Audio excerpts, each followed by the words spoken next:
one that I told my grandchildren when they were small. Very well. Long ago, in the Orokin days, a golden people lived in spoiled luxury. If a body wore out, why, they would take a new one as easily as plucking a maprico. Such was the mystery of the Kuva. So, what became of death and disease? Oh, they were abundant, but not for the Orokin. They were above petty death. Such was their contempt that they decreed a special day on which to make fun of it. On Nabarus, the night of memory, the Shining People laughed at death. They dressed in costumes that recalled the old days of mortality. Skulls grinned, hallways guttered with demon lights. For one night, beauty was banished. Rot and monstrosity held sway. Now, on one very special Nabarus, 3 pretty Orokin were bored, as Orokin so often were.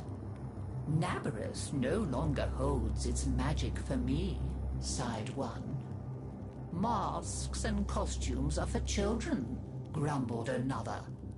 Why follow the crowd, mused the third. Are we not the very elite of the elite? Ha ha! Up, my Kissingtons, my luscious loves. Send for blue Kuva and hot lights. I have a sport that will mend all.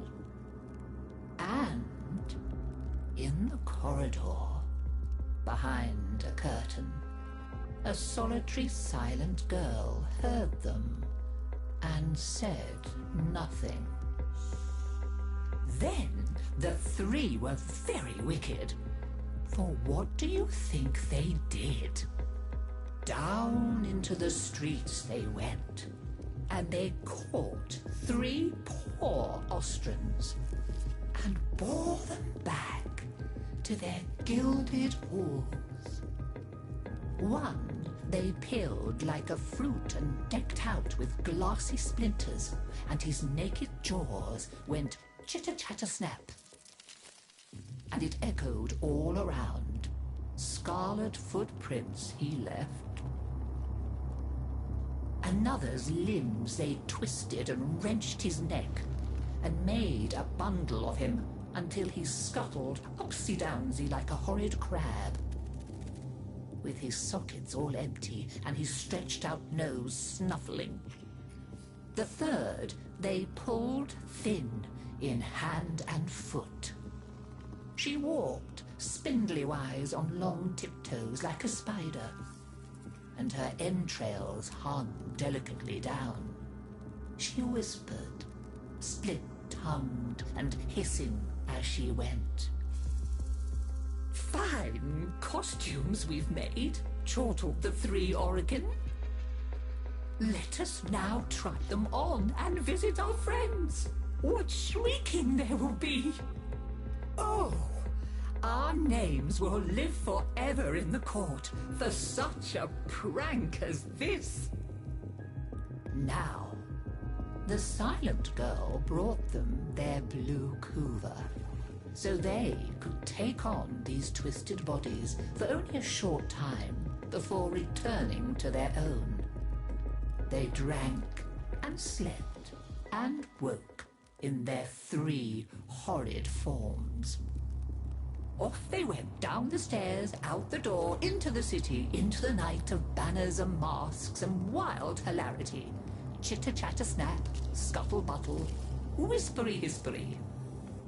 As you can imagine, there were many screams and laughs. Such cleverness, such wit. But in a high room of the tower, the silent girl looked at the faces of the 3 sleeping Orokin.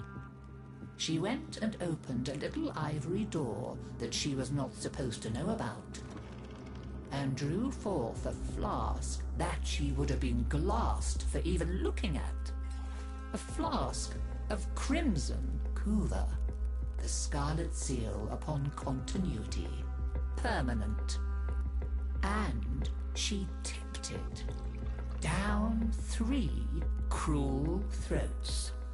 With a little laugh, she went skating away, never to return.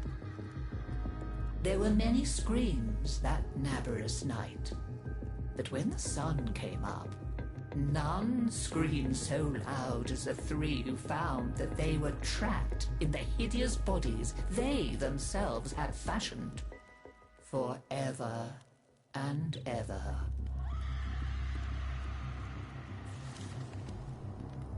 So, listen carefully, Tenno, and beware, for you may hear them coming tonight. Whispery-hispery on long stalking bones, scuttle-buttle with his eyes all empty, and skinless, dripping-handed, chitter-chatter-snap. Happy Nabberus!